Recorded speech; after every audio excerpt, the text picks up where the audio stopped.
सर्व स्पर्धा परीक्षांसाठी उपयुक्त. आज आपण पाहणार आहोत जनरल नॉलेजचे 25 प्रश्न. तर चला सुरू करूया.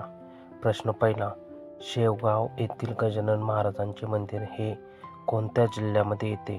ऑप्शन क्रमांक 1 अकोला, 2 बुलढाणा, 3 अमरावती, 4 जालना. या प्रश्नाचे योग्य उत्तर आहे ऑप्शन क्रमांक 2 बुलढाणा. शेवगाव येथील गजानन महाराजांचे मंदिर हे बुलढाणा जिल्ह्यामध्ये येते. प्रश्न क्रमांक 2, आत्मीय सभेची स्थापना कोणी केली होती?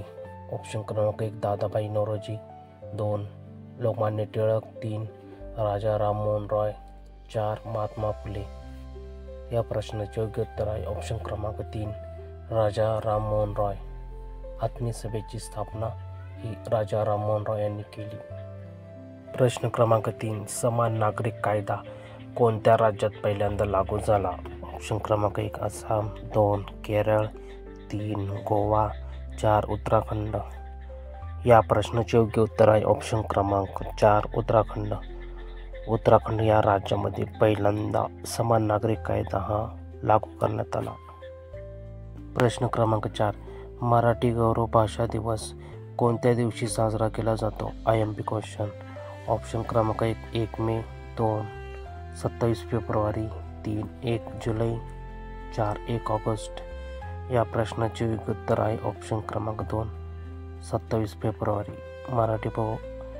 मराठी गौरव भाषा दिवस हा 27 फेब्रुवारी रोजी साजरा केला जातो. प्रश्न क्रमांक 5, जैन धर्माचे पहिले तीर्थकार कोण होते? ऑप्शन क्रमांक 1 पार्श्वनाथ, 2 महावीर स्वामी, 3 ऋषभदेव, 4 अजितनाथ. या प्रश्नाचे योग्य उत्तर आहे ऑप्शन क्रमांक 3 ऋषभदेव. जैन धर्माचे पहिले तीर्थकार हे ऋषभदेव होते.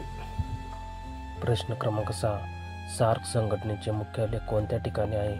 ऑप्शन क्रमांक 1 काठमांडू, 2 बीजिंग, 3 ढाका, 4 नवी दिल्ली. या प्रश्नाचे योग्य उत्तर आहे ऑप्शन क्रमांक 1 काठमांडू. सार्क संघटनेचे मुख्यालय हे काठमांडू येथे आहे. प्रश्न क्रमांक 7, आंबा घाट हा कोणत्या राष्ट्रीय महामार्गावर येतो? ऑप्शन क्रमांक 1 कोल्हापूर पणजी, 2 कोल्हापूर रत्नागिरी, 3 नाशिक मुंबई, 4 पुणे मुंबई. या प्रश्नाचे योग्य उत्तर आहे ऑप्शन क्रमांक 2 कोल्हापूर रत्नागिरी. आंबा घाट हा कोल्हापूर रत्नागिरी या राष्ट्रीय महामार्गावर येतो. प्रश्न क्रमांक 8, बंगालमध्ये दुहेरी राज्यव्यवस्था कोणी सुरू केली होती? ऑप्शन क्रमांक 1 Robert Clive, 2 Lord Dalhousie, 4 Lord Ripon, 3 Lord Ripon, 4 general डायर. या प्रश्नाचे योग्य उत्तर आहे ऑप्शन क्रमांक 1 रॉबर्ट क्लाइव्ह. बंगालमध्ये दुहेरी राज्यव्यवस्था ही रॉबर्ट क्लाइव्ह यांनी सुरू केली होती. प्रश्न क्रमांक 9, संस्कृत कवींचा जिल्हा म्हणून कोणत्या जिल्ह्यास ओळखले जाते? ऑप्शन क्रमांक 1 जळगाव, 2 अहिल्यानगर, 3 धुळे, 4 नांदेड. या प्रश्नाचे योग्य उत्तर आहे ऑप्शन क्रमांक 4 नांदेड. संस्कृत कवींचा जिल्हा म्हणून नांदेड या जिल्ह्यास ओळखले जाते. प्रश्न क्रमांक 10, छोडो भारत आंदोलन कोणत्या वर्षी सुरू झाले? ऑप्शन क्रमांक 1 1940, 2 1941, 3 1942, 4 1945. या प्रश्नाचे योग्य उत्तर आहे ऑप्शन क्रमांक 3 1942. छोडो भारत आंदोलन हे 1942 या वर्षी सुरू झाले. प्रश्न क्रमांक 11, महाराष्ट्र बँकेचे मुख्यालय कोणत्या ठिकाणी आहे? ऑप्शन क्रमांक 1 पुणे, 2 मुंबई, 3 नाशिक, 4 नागपूर. या प्रश्नाचे योग्य उत्तर आहे ऑप्शन क्रमांक 1 पुणे. महाराष्ट्र बँकेचे मुख्यालय हे पुणे येथे आहे. प्रश्न क्रमांक 12, जागतिक ग्राहक दिन कोणत्या दिवशी साजरा केला जातो? ऑप्शन क्रमांक 1 12 मार्च, 2 15 मार्च, 3 20 मार्च, 4 25 मार्च. या प्रश्नाचे योग्य उत्तर आहे ऑप्शन क्रमांक 2 15 मार्च. जागतिक ग्राहक दिन हा 15 मार्च रोजी साजरा केला जातो. प्रश्न क्रमांक 13, इराण या देशाची राजधानी कोणती आहे? ऑप्शन क्रमांक 1 पॅरिस, 2 बगदाद, 3 बीजिंग, 4 तेहरान. या प्रश्नाचे योग्य उत्तर आहे ऑप्शन क्रमांक 4 तेहरान. इराण या देशाची राजधानी तेहरान ही आहे. प्रश्न क्रमांक 14, महाराष्ट्रात सर्वात श्रीमंत महानगरपालिका कोणती? ऑप्शन क्रमांक 1 बृहन्मुंबई, 2 पिंपरी चिंचवड, 3 पुणे, 4 नागपूर. या प्रश्नाचे योग्य उत्तर आहे ऑप्शन क्रमांक 1 बृहन्मुंबई. महाराष्ट्रातील सर्वात श्रीमंत महानगरपालिका ही बृहन्मुंबई ही आहे. प्रश्न क्रमांक 15. मिथेन वायूला खालीलपैकी कोणत्या दुसऱ्या नावाने ओळखले जाते? ऑप्शन क्रमांक 1 oil gas, 2 LPG gas, 3 marshal gas, 4 यापैकी नाही.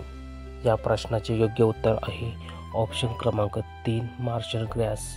मिथेन वायूला दुसऱ्या नावाने ओळखले जाते, त्यास मार्शल गॅस म्हणतात. प्रश्न क्रमांक 16. कुणबी हे लोकनृत्य कोणत्या राज्याचे आहे? ऑप्शन क्रमांक 1 झारखंड, 2 गोवा, 3 मध्य प्रदेश, 4 छत्तीसगड. या प्रश्नाचे योग्य उत्तर आहे ऑप्शन क्रमांक 2 गोवा. कुणबी हे लोकनृत्य गोवा या राज्याचे आहे. प्रश्न क्रमांक 17. राष्ट्रीय चंबळ अभयारण्य कोणत्या राज्यामध्ये स्थित आहे? ऑप्शन क्रमांक 1 झारखंड, 2 पंजाब, 3 मध्य प्रदेश, 4 उत्तर प्रदेश. या प्रश्नाचे योग्य उत्तर आहे ऑप्शन क्रमांक 4 उत्तर प्रदेश. राष्ट्रीय चंबळ अभयारण्य हे उत्तर प्रदेश या राज्यामध्ये आहे. प्रश्न क्रमांक 18. दक्षिण रेल्वेचे मुख्यालय कोणत्या ठिकाणी आहे?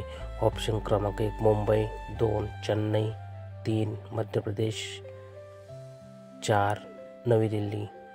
या प्रश्नाचे योग्य उत्तर आहे ऑप्शन क्रमांक 2 चेन्नई. दक्षिण रेल्वेचे मुख्यालय हे चेन्नई येथे आहे. प्रश्न क्रमांक 19. लोकमान्य टिळक यांचा जन्म कोणत्या ठिकाणी झाला होता? ऑप्शन क्रमांक 1 मुंबई, 2 पुणे, 3 रत्नागिरी, 4 सातारा. या प्रश्नाचे योग्य उत्तर आहे ऑप्शन क्रमांक 3 रत्नागिरी. लोकमान्य टिळक यांचा जन्म रत्नागिरी या जिल्ह्यामध्ये झाला होता. प्रश्न क्रमांक 20. भाकरा नांगल हे धरण कोणत्या नदीवर बांधण्यात आले आहे? ऑप्शन क्रमांक 1 सतलज नदी, 2 महानदी, 3 ब्रह्मपुत्रा नदी, 4 चंबळ नदी. या प्रश्नाचे योग्य उत्तर आहे ऑप्शन क्रमांक 1 सतलज नदी. भाकरा नांगल हे धरण सतलज या नदीवर बांधण्यात आले आहे. प्रश्न क्रमांक 21. खालील पर्यायांपैकी गंगा नदीची उपनदी कोणती आहे ते ओळखा. ऑप्शन क्रमांक 1 सतलज नदी, 2 महानदी, 3 ब्रह्मपुत्रा नदी, 4 यमुना नदी. या प्रश्नाचे योग्य उत्तर आहे ऑप्शन क्रमांक 4 यमुना नदी. गंगा नदीची उपनदी ही यमुना नदी आहे. प्रश्न क्रमांक 22. खालीलपैकी कोणत्या वेदामध्ये संगीताचा उल्लेख आहे? ऑप्शन क्रमांक 1 अथर्ववेद, 2 सामवेद, 3 यजुर्वेद, 4 ऋग्वेद. या प्रश्नाचे योग्य उत्तर आहे ऑप्शन क्रमांक 2 सामवेद. सामवेदामध्ये संगीताचा उल्लेख आहे. प्रश्न क्रमांक 23. हळदीचा रंग अंमलारीमध्ये कसा राहतो? ऑप्शन क्रमांक 1 पिवळा, 2 निळा, 3 लाल, 4 रंगहीन. या प्रश्नाचे योग्य उत्तर आहे ऑप्शन क्रमांक 3 लाल. हळदीचा रंग हा अंमलारीमध्ये लाल असतो. प्रश्न क्रमांक 24. न्यूट्रॉनचा शोध कोणी लावला? ऑप्शन क्रमांक 1 न्यूटन, 2 डाल्टन, 3 रुदरफोर्ड, 4 चार्ल्विन. या प्रश्नाचे योग्य उत्तर आहे ऑप्शन क्रमांक 4 चार्ल्विन. न्यूट्रॉनचा शोध हा चार्ल्विन याने लावला. प्रश्न क्रमांक 25. खालील पर्यायापैकी पूर्ववाहिनी नदी ओळखा. ऑप्शन क्रमांक 1 गोदावरी, 2 नर्मदा, 3 तापी, 4 उल्हास. या प्रश्नाचे योग्य उत्तर आहे ऑप्शन क्रमांक 1 गोदावरी. गोदावरी ही नदी पूर्ववाहिनी नदी आहे. व्हिडिओ आवडला असेल तर लाईक, शेअर आणि सबस्क्राईब करा. धन्यवाद.